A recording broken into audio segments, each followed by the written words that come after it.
Welcome to Living in Connection, where we explore the nature of physical and non-physical reality and what that means in your life.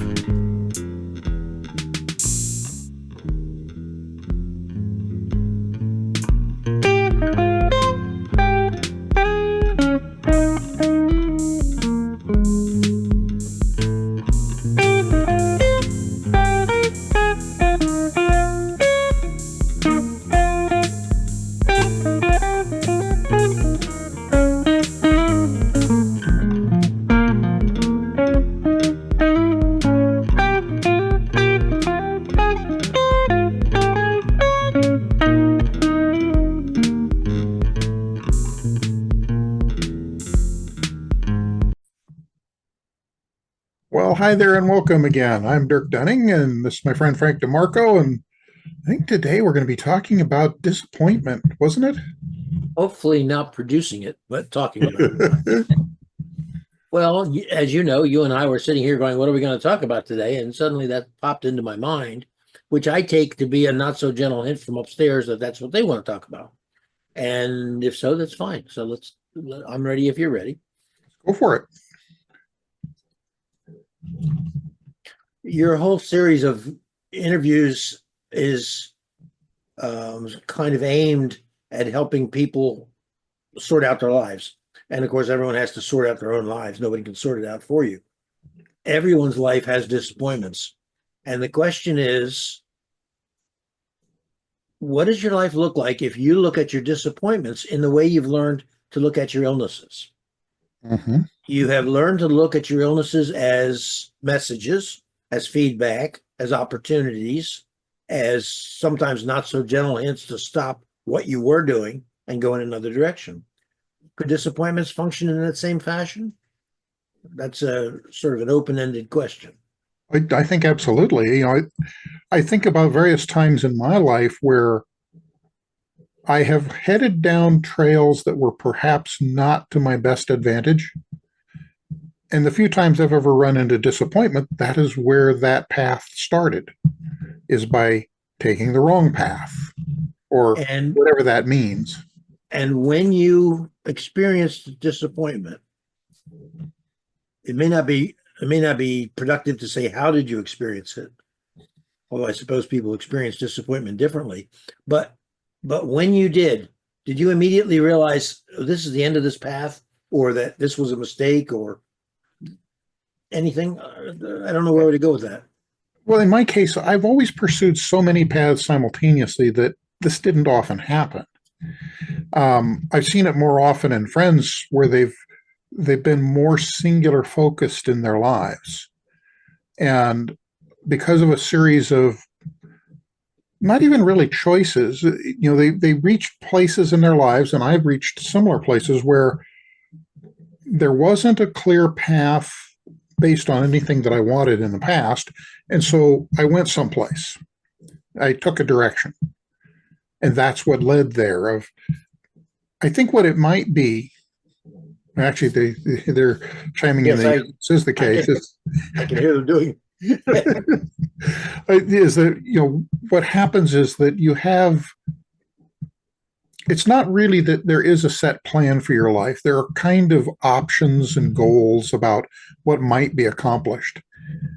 And if you end up not listening carefully or somehow going off in another direction, kind of treading into the unknown, that can be very advantageous, but it can also lead you to places that don't fit in any of the notions of what it was you were attempting to accomplish.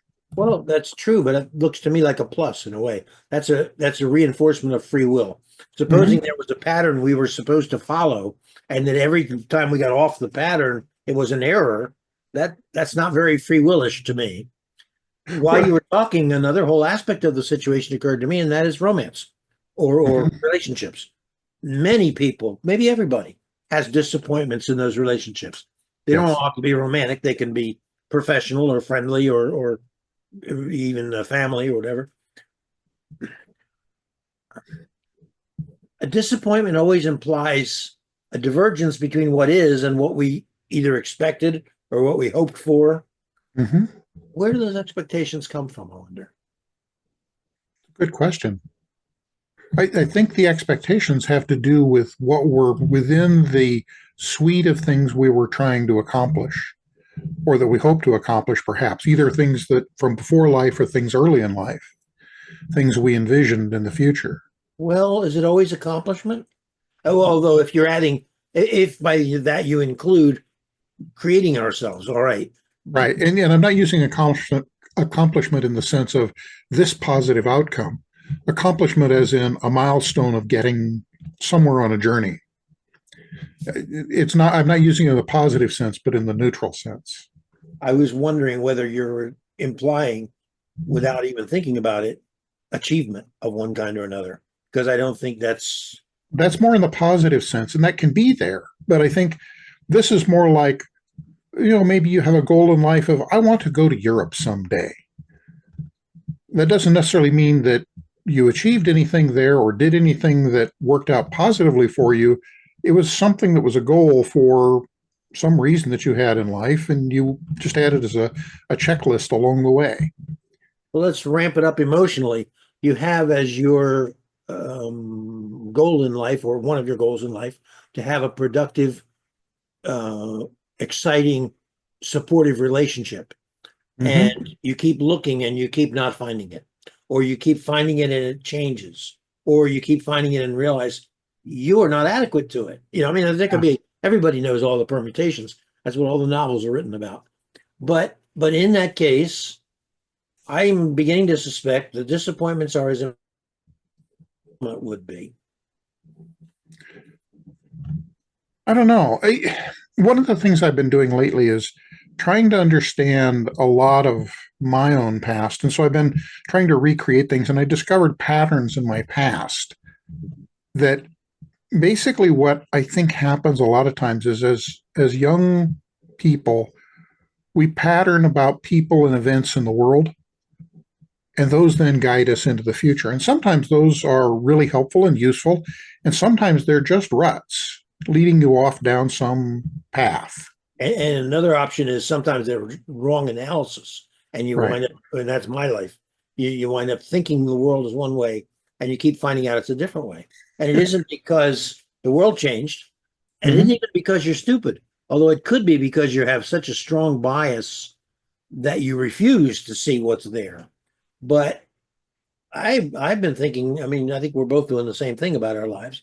And I realized a while ago, to somewhat my shock, it's like it's a good trait that turns toxic or has a toxic side to it. I always did things on my own. It never occurred to me to ask for advice or to ask for help. And if I did ask for advice or got advice, I didn't know how to value it, whether the advice was good or not. I had no way to really judge it.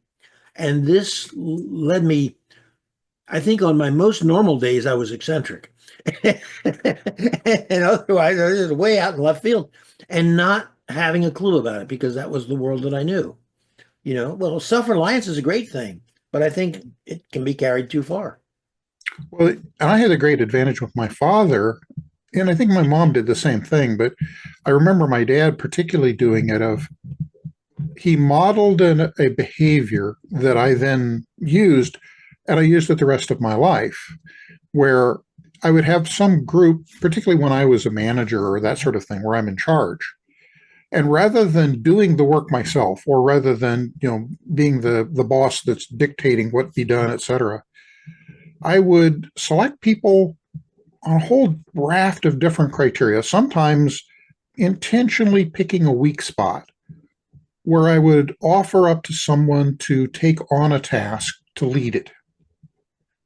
And almost invariably, it was a positive surprise to them as well as to me, where they took on something that they never expected to and did absolutely wonderfully with it. And what led you to choose them rather than someone else? Do you know? I think what it was is, again, going back to my father, it was seeing people who they had various attributes of things they were really good at and things they weren't. And if it was an area that they hadn't demonstrated in, or maybe they'd had issues with, it was a place where perhaps they needed a chance to do efforts into it to do better. So this implies a pretty constant analysis on your part. Oh, yeah. awareness and thinking about it. And also the other aspect of that was always being there so that even though they often didn't know it, there was never a chance that they were going to fail because I was going to backstop them or have others backstop them in every Yeah, case. yeah. But what about the ones that did disappoint you? I'm not concerned about them. I'm concerned about you. What Well, happened on your end when you got disappointed? the disappointment, this is actually a big one for me because, and we've talked sometimes about, I think there's a lot of reasons for this, but I have a somewhat different range of emotions than most people. I have only rarely in my life ever experienced the emotion of anger, and I have never experienced the emotion of shame. I know it intellectually, but I've never experienced it as emotion. On the other hand, one of the emotions that I have very strongly is one that's it's a form of disappointment, but what it is not disappointment in someone else. It's seeing them attempt something where they should have been able to do something and they failed. And the disappointment is in me of not having recognized early enough in how to be able to help them in the ways that they needed. It's an Well, inward oriented disappointment. let's change the scenario. Somebody stabbed you in the back, and you had trusted them, and you realized they had been doing that. Then what? That would be a major disappointment, I should think. Um, I've taken that in two different directions. In some cases, if there was malice involved, Yeah. where the person's doing this for malicious and sociopathic reasons, that's one path. And that has nothing to do with me. It has to do with them. No, but what's your reaction to it? You see? My reaction in that case has to do with ensuring that that cannot happen again, ensuring that somehow we remedy the situation, whatever that may mean, and moving onward. And not, I don't find blame in myself for that, other than was there some way that I could have foreseen this to try to avoid ever having gotten here? That's one of the things I was wondering about, second guessing yourself later. All right. What about the other path that is not malicious? Uh-oh, you just froze. Not to me. Hopefully that didn't happen on the video, but you just froze. Okay. Well, it may be on my end. Um, the funny thing is that the other part that I more often saw was where people would do something where they're reacting. It's kind of a Buddhist idea that they're doing the very best they can within their constraints and they're misinterpreting. Yeah. And then they act in a way that is adverse. And the trick for me was then to recognize that and to not respond to it as if it was intentional, that there was malice present. Find the origin of it and correct for it. Okay. And then and help to find a better way to solution. Now, I didn't always succeed at that, and sometimes, like anybody, I fell victim and failed as well. But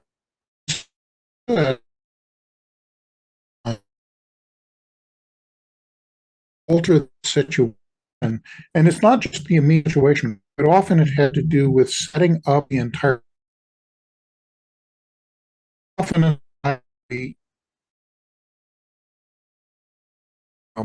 zero sum environment where somebody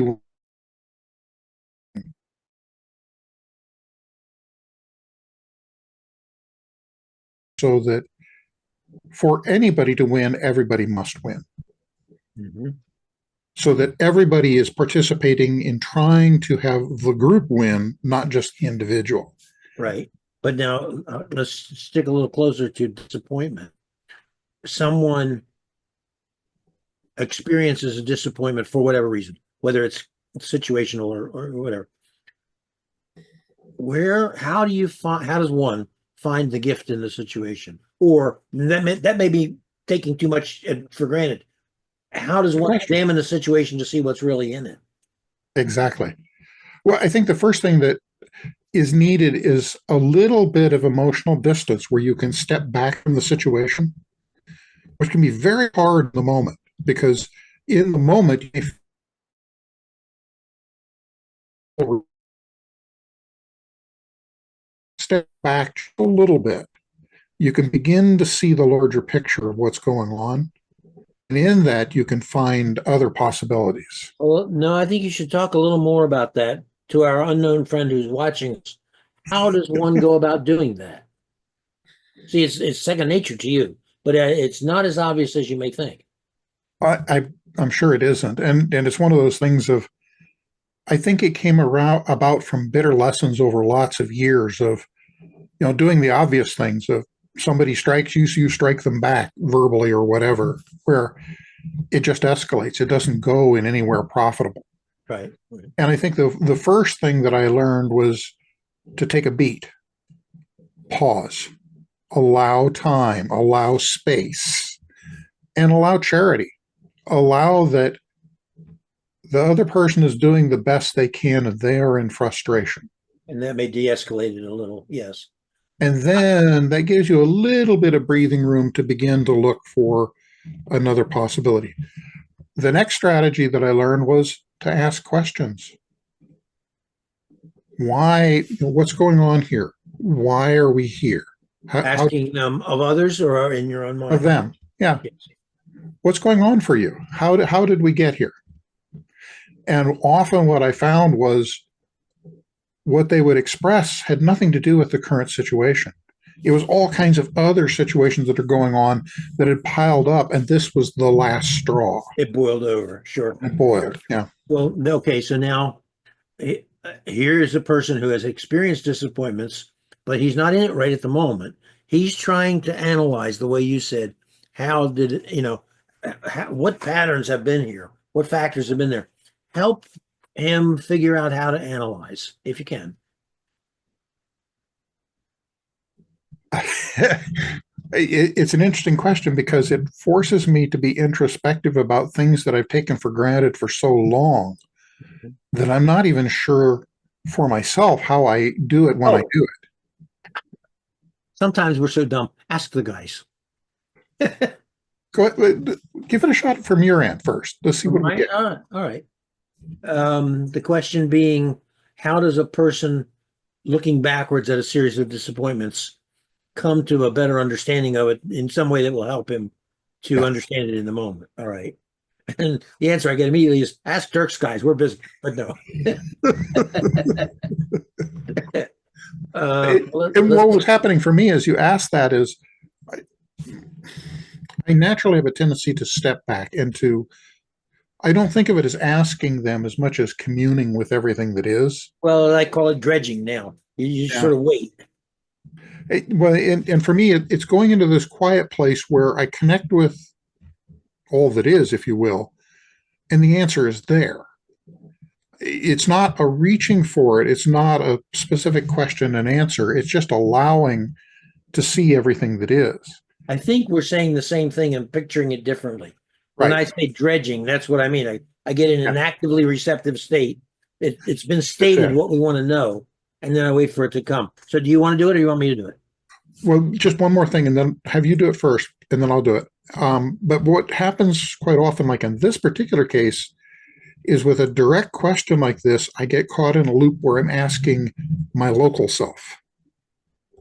Yes. Rather than letting go to ask the broader. Okay. And how do you deal with that loop when you realize you've been in it? In the moment, that's actually quite difficult. One of the things that I had, because of the work that I did, I was often up in front of large groups of people and pretty much on point where I'm the focus at some parts of the meeting and I'm on. Yeah. And all eyes on me kind of thing. And that's a very different situation.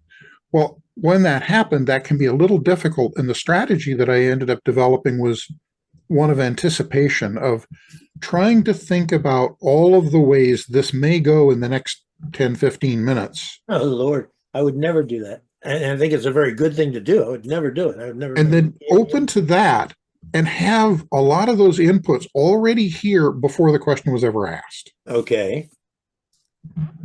So how does that affect your accidentally getting caught in doing local processing rather than being open to more remote?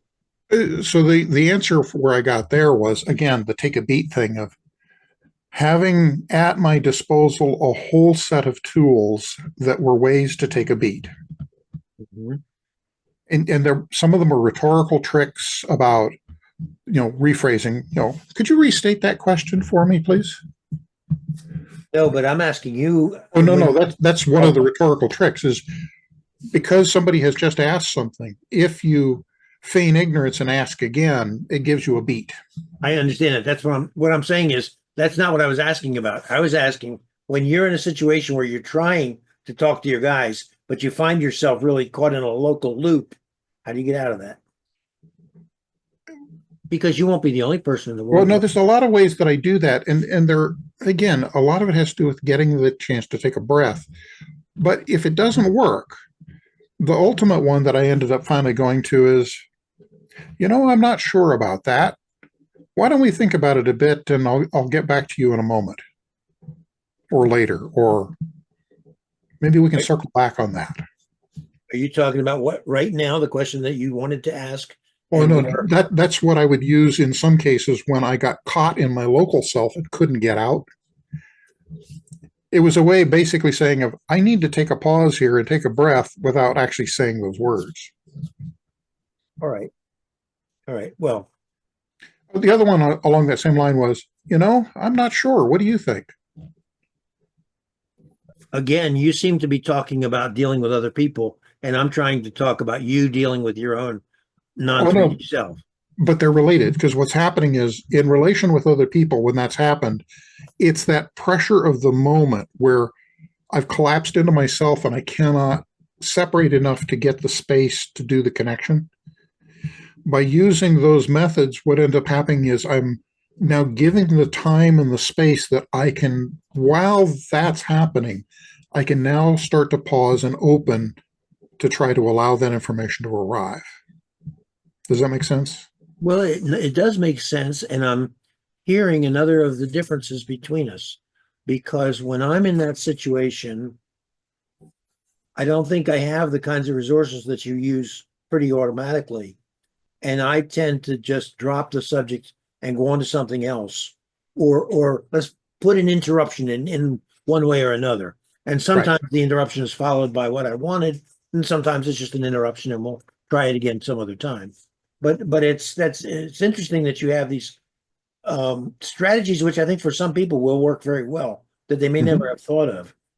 I think if we don't do anything else, showing people what some of the obstacles to this communication can be and how it can be overcome, that may be the most important thing we do, rather than pretend like we know everything and it always works. Well, and the other thing too is whether you're talking to guidance, which is, basically what we're talking about here, and in particular about, these kinds of issues, or whether you're only working within the logical framework of your mind. If there's even a difference between those, Exactly. but whichever one of those it is, strategies like these can help in each case. Well, use one of them and answer the question. And the question again is, well,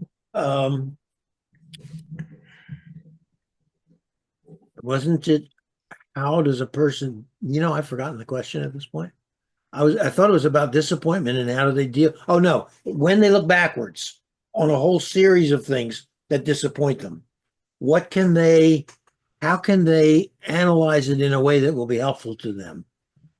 It doesn't have to be logical analysis, but how can they get a better understanding of what happened and why it happened and what the ramifications are for them today, which is where they are. What they're telling me is the way that you frame the question presumes certain things that are not always true. That when a series of disappointments have happened and you've proceeded down, whether you want to think of it as a path or a series of events or however you want to put the things together, when that's occurred, quite often you are thinking that there's some sort of inevitability to this path, that this had some reason for occurring, and you get caught in its existence. When the reality is that the disappointment itself stems from a diversion from what you were trying to do that's farther back in time. We're looking at a question of which you, aren't we? Yes, that's a large part of it. Correct. Mm-hmm. Mm-hmm. And so if you can recognize that you had lost your way farther back than you thought you did, and that there was another way perhaps that you might have gone that was better, then you can productively set aside the things that led to the disappointments and the disappointments themselves to proceed down another path. Now, that has additional problems in that having gone down a path, let's say that you're involved in a relationship of one form or another, whether it's business or personal or emotional or anything like that. Yeah. There become commitments that you make along the way. And so those are sticky, and trying to then retrench to go back to another can create some real problems, and you have to be careful about those.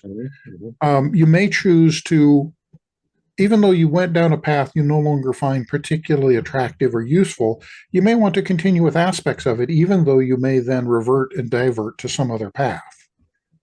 Well, an aspect of this that isn't so easy to hold on to, but I think is critical, is we're not really, it sounds like we're concerned with what they did and didn't do and what bad habits they had or didn't have. But what we're really looking at is what's the potential here and now and going into the future. Because it's never a matter of what your police record was. It's a matter of what did you bring to the table when you finally died, and here's your habit system that you created. And you want it to be presumably as positive as possible. Well, I'll use an example of my own life that doesn't involve disappointment, but it involved straying down a path that really wasn't a part of my path. And it had to do with a very dear friend of mine who she became fascinated with and involved in belly dancing. That wasn't a path I was headed down in any way of anything, but it led to all kinds of fascinating and wonderful experiences and whatnot, sharing with her and her friends and all of what they were doing. Not part of my path, really. But at the same time, it wasn't one that was a mistake. It wasn't wrong. No, the friendship was part of your path. The friendship was the path. Support and things like that. Right. But yeah, I see that. And besides, the universe is so grateful that you didn't go down that path, Dirk. I mean, this is an ugly thing. It leads you to strange places. The one that really got me was very early on. I was quite a bit younger at the time, and the belly dance community is an amazing and wonderful community, and it's very unusual. It really is. But I ended up being invited to this one contest where it ended up being a friend of a friend of a friend kind of thing. And suddenly there were, I think, 3 of us that were guys and a group of about 80 gals who were all belly dancing, and they're all belly dancing to the 3 of us. And it's like, this became it felt like voyeuristic or something. It's like, this is weird. I think the word surreal would be appropriate here. Surreal was very much the case, but it was like, it was a lot of fun, but at the same time, it's like, I'm not sure how I got here. And neither am I sure how we got here from the word disappointment. Well, it's not disappointment per se, but it was one of those things of this now became a significant section of a part of my life where I had other things that I was intending to do. And so something akin to disappointment, the time and everything, the resource that went into doing that is diverting from things. Oh, were you conscious of that and looking at it as a drain on your resources? Not a drain, but as a tax, as an expenditure. Because you only have so many hours in the day, and exactly. It's taking up a part. It was a fun part, but it was, Well, and you never. I never know, even at the end of the day, whether something was mainstream or was a diversion or was, you can't tell. And besides, they're so good at using whatever happens to us and saying, okay, well, here, you can do this. They've told me many times, we're always on plan B. They said, no matter what you decide, we'll always have more options for you at the end of wherever you wind up. So absolutely hard to lose on that. And in my case, one of the great benefits was exposure to an entirely different cultural community than I had ever even known existed. Yeah, I'll bet. How old were you at the time, more or less? 30s? Yeah, 30s. Yeah. Okay. It was interesting, but it was one of those things of my interests and whatnot took me in completely different directions. And this broadened me in many ways, but it was very strange. I'm going to say by the end of your life, you'll probably see things there that you don't even see even yet after all this time. And I'm looking for that, but yes. And so in terms of disappointment, I'm not sure that this closed us in on anything, but I think perhaps the folks listening in may have some ideas from what we've been talking about ways they might deal with disappointment in their lives, of stepping back a bit and looking broader to find out, what is it that I really want? Where am I Well, really going? well, and in fact, it disappointed the expectations, but were the expectations right in the first place? Maybe the Exactly. disappointment was the best thing that could have happened. Exactly. Yeah, and maybe not. All right. Well, this should be about a half an hour. It feels like it is. We're at the hour or half hour. Okay. It's always a pleasure. Indeed. And we'll chat again. Yeah, this was very disappointing. Indeed. All right. Take care. All right. Bye. If you enjoyed this episode, please press like. Please press subscribe to stay informed of new episodes as they appear. We would love to hear from you in the comments section below, and we wish you the very best in connecting with your own guidance.